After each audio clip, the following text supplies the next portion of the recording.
Hi everyone, and welcome to Weekly Cooking with Becky. This week we are going to be making chocolate chip cookie bars. Now in the past I have made chocolate chip cookie bars, but I used cake mix. I used a keto cake mix and tried to make a lazy way of doing it. And then I also did a blondie recipe, but we're gonna go all out and make some traditional chocolate chip cookie bars. We're not gonna be lazy about it. Let me go over some of the ingredients. I will have the entire recipe posted below. Now, let me just give a shout out to whomever. I don't have a link for you today. I will literally put the recipe under the word more. It will be there. It is an anonymous recipe that I came across and it looks amazing. So I don't even know who to thank. It's not my recipe and it's not a link. So whoever you are, if you see this, feel free to admit that this is your recipe because we're doing it. But I came across it and it looks great and I want to try your recipe. So here we go. In the electric mixing bowl, I have cream cheese. I'm just gonna kind of go over this. I have cream cheese, unsalted butter, sugar of choice, vanilla extract. I'm gonna get that fully incorporated and then I'm going to add in the eggs one at a time. All right, then in another bowl, I have almond flour, coconut flour, sea salt, baking powder, and xanthan gum. That's gonna be what makes it the chewier texture. I already have that mixed and ready to go.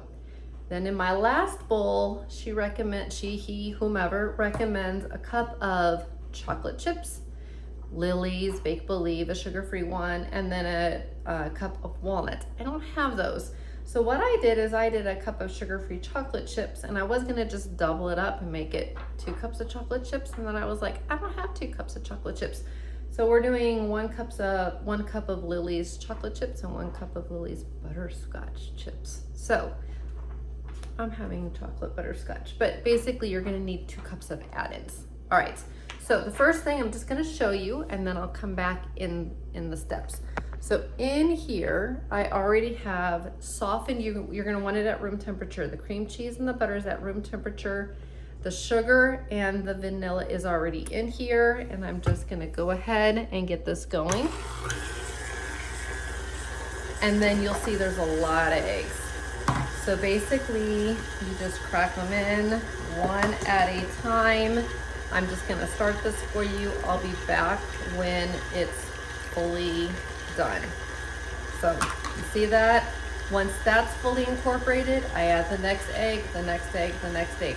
I'll be back when we add the dry ingredients. All right, see you in a minute. All right, I wanna show you, but this is like very, very liquidy at this point. But between the almond flour, coconut flour is very absorbent. So the coconut flour is going to really absorb some of the liquid, and there's not much in there. It's not gonna even add enough for flavor, but I think that's why the flour level is very little in this recipe. And then of course, I'm very happy about the xanthan gum being in there for the chewiness. So here we go. You'll notice, like literally, that's very drippy, okay? So I'm gonna take all the dry ingredients, and because you'll see, there's not much, so I'm just gonna go ahead and dump the whole thing in and get to mixing. This should not take long. This part you do not do with an electric mixer. Fold it in, even though I'm doing some stirring and some folding.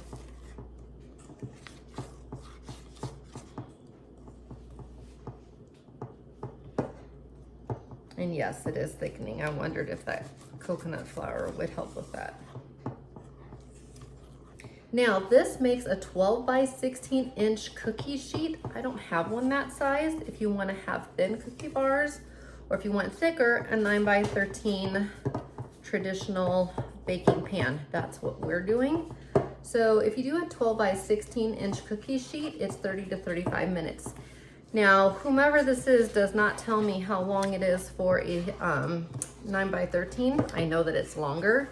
So I'm just gonna start checking at about 25 minutes, and I will tell you when I come back on how long it took for a baking size pan. But now you'll notice we've got a good cookie batter.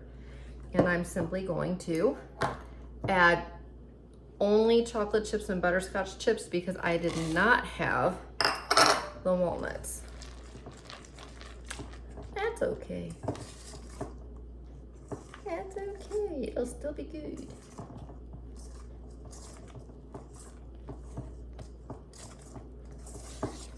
All right, so from here, doing this all in one step, right behind me, you're gonna wanna grease parchment paper lined pan. I can tell the grease has moved a little bit, so I'm just gonna take my hand. All right, just wanna make sure no sticking. And pour that back around and put your batter into the pan.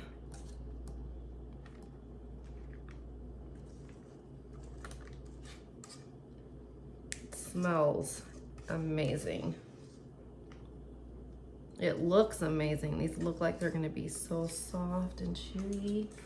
The texture, oh my goodness, guys. If these are as good as they looked in the recipe, I hope the person comments, all I'm saying. I wanna give credit where credit's due. Okay, spread this out. I mean, doesn't that just look nice and fluffy to you guys? I think so.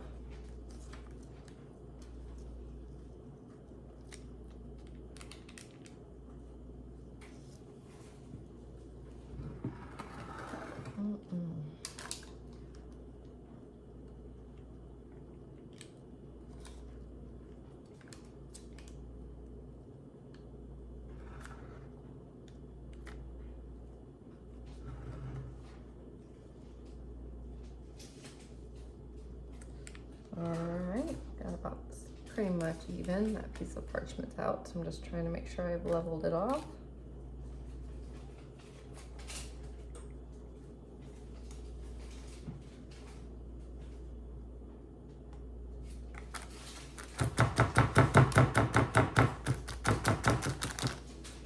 And then just a reminder, give it a good tap, getting those air bubbles out so it cooks more evenly. So I'm gonna start at 25 minutes because I'm doing the bigger size and I don't know how long it's gonna take. I will tell you when I come back how long it takes for this size pan. If you're doing a 12 by 16, 30 to 35, okay? So to be continued on my size pan. We'll come back once it's cooled for the taste test.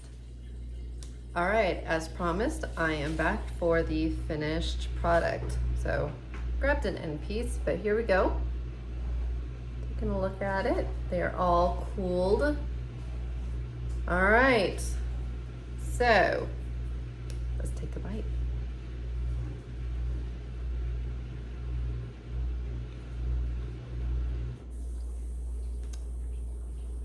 Nice and chewy.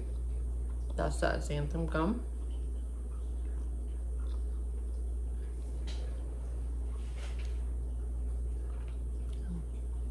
Those are really good, and you can see that they're fairly thick. I told you I would tell you how long it took for a 9 by 13. For my oven, it took 38 minutes. And I started checking at 25, and I just kept setting it for 5 and 5, and then I finally did a 3. And that was perfect for me. So if you're gonna do the 9 by 13 and go for a thicker bar, you're probably looking closer to the 38-minute mark, just a little bit longer than the 12 by 16. These are absolutely delicious.